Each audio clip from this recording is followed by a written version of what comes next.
This is just a quick intro for today's video. And sorry, I'm just upstairs in my office trying to be quiet because everyone is sleeping. I wasn't able to get a new video out, but I have a part of a video that will be new to the majority of you who watch the channel. Over a year ago, I put out what I thought is one of my more important videos. It's all about the deconstruction process, but it's a long video and I can see how many people made it past the 13-minute mark. So what I'm doing is I'm grabbing the second half, that back half of that video that I think actually has some of the most helpful normalizing advice for people doubting or deconstructing. And here's what you're going to get. It starts at the coping with fear and guilt, then identity and self-discovery, then meaning and morality, finding community and support, rediscovering purpose, and looking forward. But here we go. Coping with fear and guilt specifically, as well as every other negative emotion that comes. First of all, again, they're normal. Expect them. It would be unnatural if it didn't occur. The doctrine itself sets you up for these feelings. You've been warned your whole life about falling away. Half of the New Testament is just talking about avoiding false teachers or false doctrines. Is that where you are now? Have you been deceived? What are you doing wrong? You must be doing something wrong. And in creeps the fear, the guilt,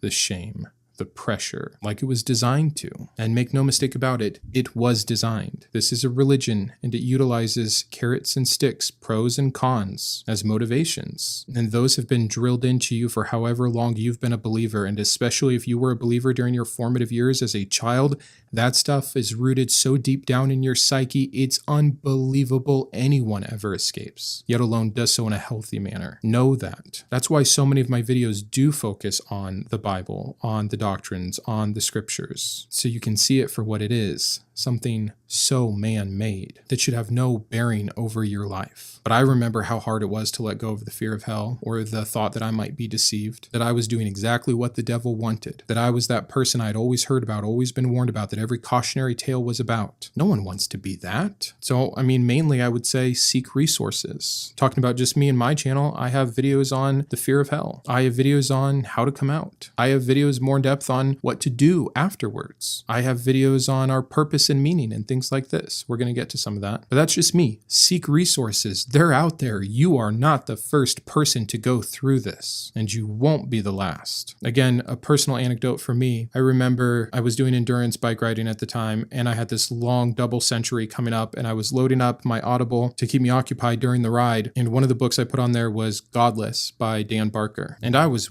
way over here in the in-between. So I was ready for the information that was here, and that got me over a major hump. And what did it wasn't Dan Barker or the book. It was the process of normalization, a huge motivation for me to do what I do. Halfway to help normalize what all of you are going through, and the other half to help vocalize what all of you are going through. Because I recognize how important both of those concepts are, and both of those concepts will help you during this coping phase. So if I can be that for you, great. If I'm not the right personality or I don't have the right words, find someone else. Find someone who mirrors your story better. Maybe you're leaving Mormonism and I'm just not doing it for you. I understand that. Go listen to an ex-Mormon or an ex-Muslim if you're a Muslim, or an ex-Hindu, etc. Dan Barker had a very similar upbringing to myself, and when I heard him walk through his personal journey step by step, and I remember exactly where I was when it got to the part of him, he chose to write a letter to everyone in his life when he was finally done, and I remember thinking, I could never do that. I could never have everybody know. What would they think of me? But he had been through everything I had been through, and he talked about the negative letters he got back, and he goes through this experience. And again, it wasn't like it empowered me. It didn't make me want to go write letters, but it normalized that, yeah, this is just what happens. And that's okay. And there were many others besides him that contributed to that normalization for me, and I wish that for all of you, especially during this phase. There's plenty of information out there. I have many books listed in the description of all of my videos. I have a part of my page where I show the atheist content creators that I like, that I think can benefit others. Check some of that stuff out, let alone just Google it yourself. But know that you're not alone. Anything you are ever thinking during this in-between process, someone, if not hundreds or thousands, tens of thousands, Hundreds of thousands of people have been exactly where you are, thought exactly what you thought, and have made it through. So fear, guilt, these kinds of things, again, they are psychological weapons from the religion. Don't let them win. Keep fighting, keep searching, keep learning. My number one advice that I give to everybody when they tell me, oh, I'm still struggling with this fear, or I'm still struggling with this, you don't have to have it all figured out right away. Keep learning is my advice. Read the next book, watch the next video, have the next conversation. I have no idea if a God exists, but I am quite certain, quite literally betting my life, my soul on the fact that this particular religion is and can be falsified. I believe there's plenty of information to be able to actually make that claim. Keep learning, keep understanding, and then take the pressure off the rest. You don't have to know how the world came into being. You don't have to have a PhD in every single scientific subject to be able to have relief. You don't owe anyone any answers. You owe yourself the truth insofar as you can find it. I have no idea if there's a God.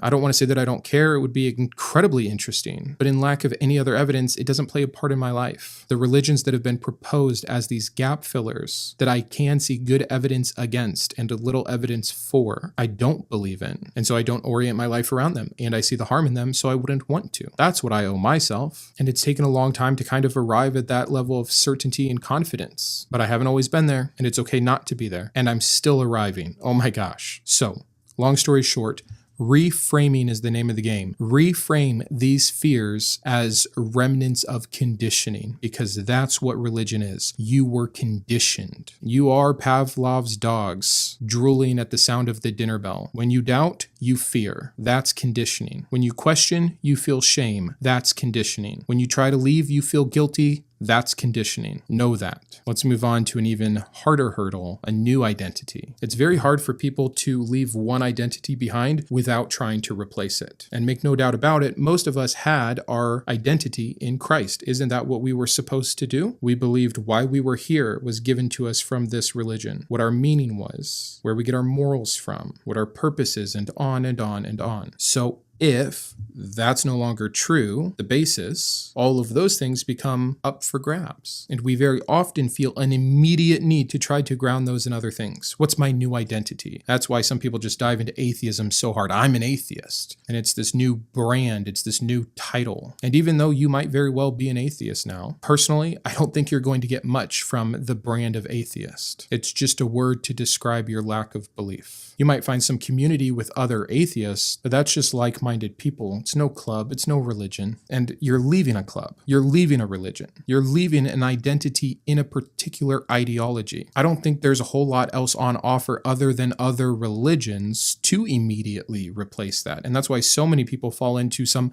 other version of Christianity, or they move on to an Eastern religion because it seems novel and less problematic, or they move into some New Age movement. I think that's all very common, and it's stemming from the desire, the need to replace. And so my first advice is you don't have to replace, because again, you don't have to have all the answers. You can know that one thing is not true without knowing everything else. What an impossible task. So here's my advice for what you can do, what you should start thinking about maybe during this in between, again, depending how far you are on the spectrum. Can you examine your personal values, even in the vacuum that is left after leaving religion or contemplating the leaving of religion? Can you start to ask yourself questions like, who am I outside of this religion? You might be surprised at the answers you're still able to give yourself. I remember saying things similar and saying, well, I'm someone that cares about this. And I didn't have to deconstruct. Why do I care about that? Maybe it's a Judeo-Christian value left over. Does that prove some kind of a truth? You don't have to do all of that. I'm someone who cares about this. I'm someone who's passionate about that. My personality type is such that I am this. I really enjoy when I do this. There are things about yourself that, for lack of a better term, remain objectively true despite whatever framework you're giving around it. Interest, hobbies, relationships, skills, these kinds of things. That is such a good starting point. And by the way, again, while we're talking about reframing, consider this an opportunity, not the negative connotation of, well, what now? Rediscovering yourself, maybe for the actual first time, is an incredible journey in and of itself, and it happens to go hand in hand with most deconstructions or deconversions. It might be the only time someone is in a position where it becomes necessary enough for them to do this deep of a dive. Otherwise, you always just chalk it up to your ideology from whatever system or religion or philosophy you're coming from. What an exciting precipice. And I'm going to encourage you not to fall into the trap that Christians or believers of any kind will lay for you. Well, you can't really have values without Christ. Oh, you can't really develop a personal philosophy if you're not living in the truth of who God is and what he has planned for you. Oh, you don't even have the right to say what you think about morals or right and wrong. You have no grounding for your morality. I'm not tooting my own horn. One of those things that I was able to answer for myself is that I am someone who likes to help others. And that had always been in a Christian sense previously. And I got kind of stuck after my deconstruction and deconversion, and I still said about myself, I'm someone that likes to help others. I get a great amount of personal joy and satisfaction from helping others. And for a while I was like, but why? Why is this in me? Where is this altruism coming from? See,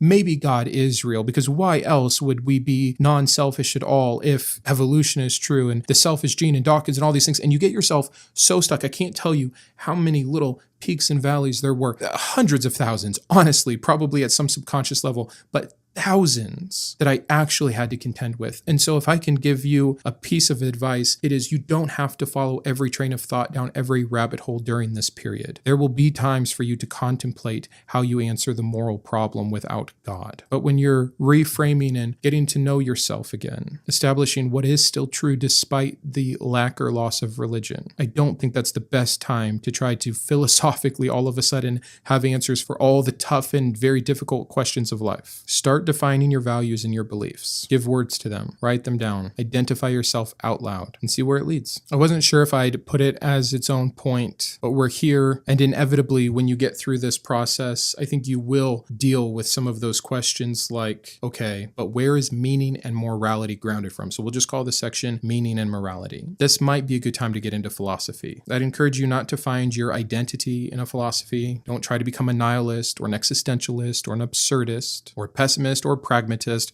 Just be a person. But these different branches and lines of thinking can offer so much as you now have started working on rebuilding your identity, and now you're kind of building a personal philosophy. It's good. It's beneficial. You know, the original goal of philosophy was to help you live life well, not to overanalyze every term to death. It's something that's supposed to work for you. And I've borrowed many concepts and ideas from many different fields of thought and even other religions without having to attach the spiritual to it. In fact, there's a great book called Buddhism Without Belief. I think it's Stephen Batchelor. I could be wrong about that. It's one of the first books I read during my deconstruction that still involved any kind of religious elements without attaching the spiritual. Sam Harris's Waking Up did something similar in that regard. See, I'm walking the talk. I went through everything we're talking about. Those are 2 of 100 books that I just consumed during this in-between. And they each taught me a little something. They even taught me what I disagreed with, which was also helpful because look, I disagreed with that, but it wasn't because it was anti-biblical. I'm having my own thoughts. I'm having my own ideas, and they might still be wrong, but they're mine. And you can sharpen that up little by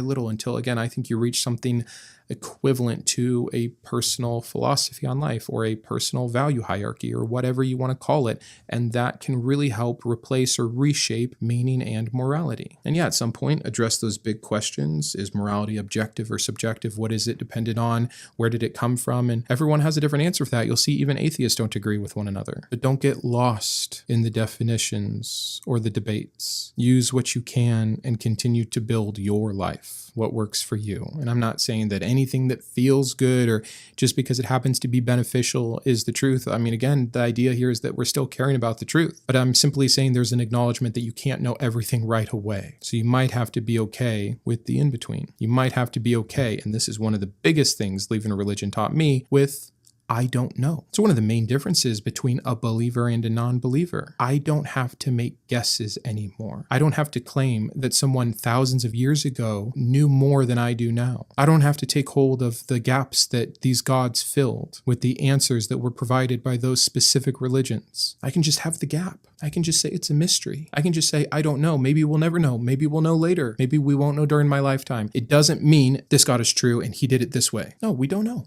It's okay. And that's so hard too, because not just from a personal aspect of you used to have this faith even the faith in not knowing, but you still had something propping that up. All of a sudden, I don't know without some beneficial, I'm being faithful to God, he's going to take care of me, it's going to lead to everlasting life, all will be revealed in due course. No, you don't have that. You have, I might die not knowing, and I don't know what will happen after I die. But I'm telling you, that's okay. And as soon as you accept that as just a reality of life, you'll no longer feel you owe it to yourself. And as soon as you don't feel you owe it to yourself, hopefully, because the hardest hurdle, I think, is feeling you owe it to someone else. You're in the in-between, you're having these conversations with friends or family or pastors or small group leaders, whatever. And they say, well, then how do you explain this? Well, if your new worldview is true, then what about X? They have an answer. You don't. Are they right and you're wrong? That's not what that means. Unanswer is not the same thing as the answer. Pretending to know is not the same thing as knowing. If someone could have just told me this a few years ago and really got it through my brain, what it would have saved me. So here I am, saying it for you now. Moving on to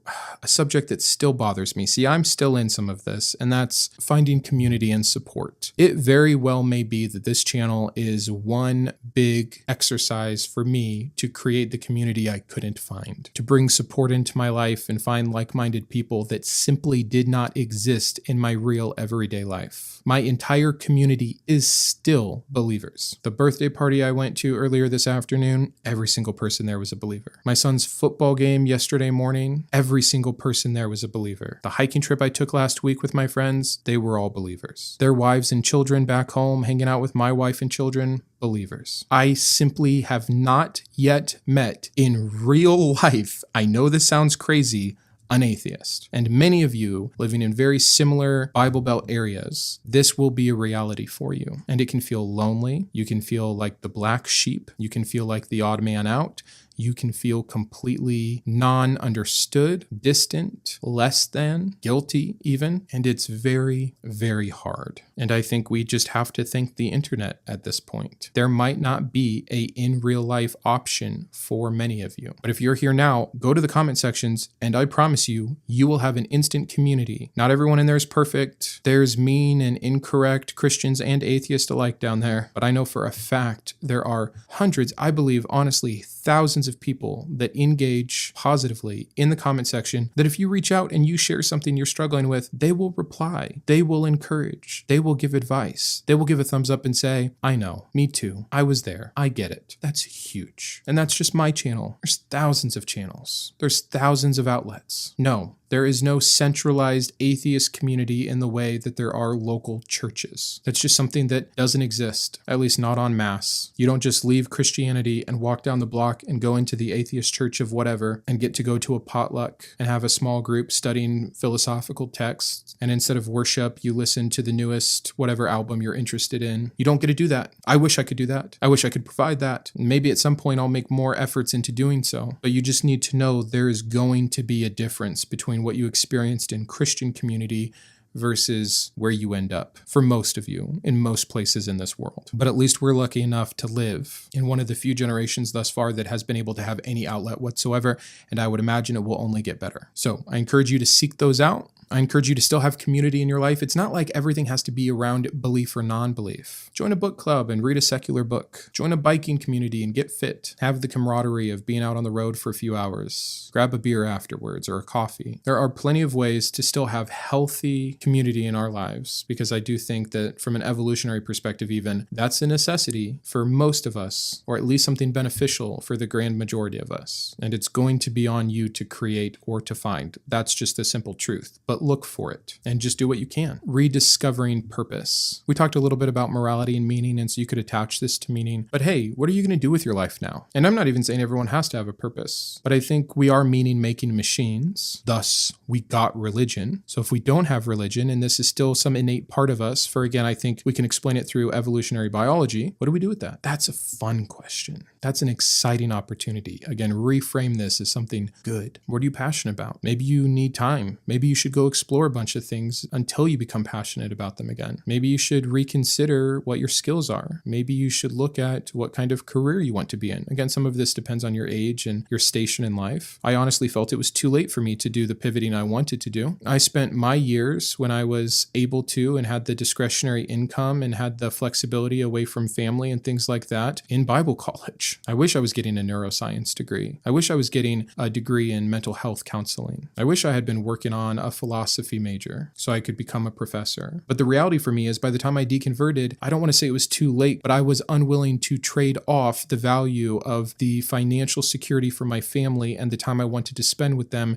to chase down some new dream and interrupt my career trajectory. That's just a reality. It's my choice to make, but I still felt like I was prevented from doing certain things I actually found myself caring more about post-deconversion because of my station in life at the time. And maybe again, that's why I have this YouTube channel where I can talk about philosophy, utilize my Bible degree, create community to help others because that's what I care about. I'm creating my own purpose. I am creating my own meaning, and it is way more fulfilling than telling myself that I am dirt, that I deserve death and hell, but some innocent person laid down their life for me, and that means I get an eternity of bliss. Nope.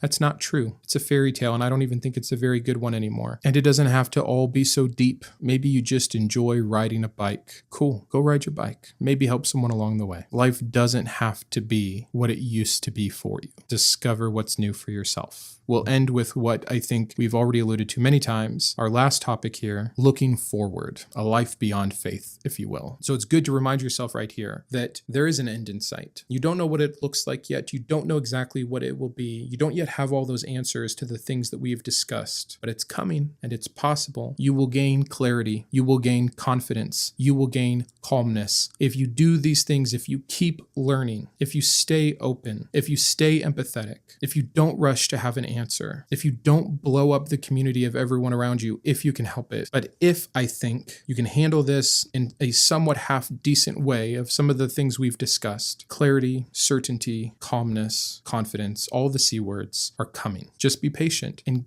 give yourself permission to experience the hurt in the meantime. Give yourself the allowance to be uncomfortable, to mourn what you're losing, because you're probably losing something. Even if you're gaining more, even if you're following truth, you're losing something, man. And that sucks. And that's okay. There's freedom here. There's fulfillment to be had. There's potential. The freedom to pursue truth. That alone, I think, makes this so worth it. You might be in a country or a family or a situation, community, whatever you want to call it, where you are restricted by so much, but your mind is your own. No one gets to tell you how to think. No one gets to tell you you think something and it's a sin and you deserve hell for it. Your thoughts are your own. And despite anything else that is out of your control, there's a real freedom there in acknowledging that. So have a hopeful outlook. Reframe all of these negative things as positive possibilities. Be excited for the journey that you are on. And again, understand it looks different for everyone. It is extremely individualistic. This might be a week. This might be a month. It might be a year. It might be a decade. And for you, even though if it's not the case for someone else, this just might be your life. So you might as well enjoy it along the way. You might as well view it positively. You might as well look for the pros, the positives. And I'm here just to encourage you as someone who went through it. I am still here. I faced the music in almost any way you can face it, and probably more so because of my choice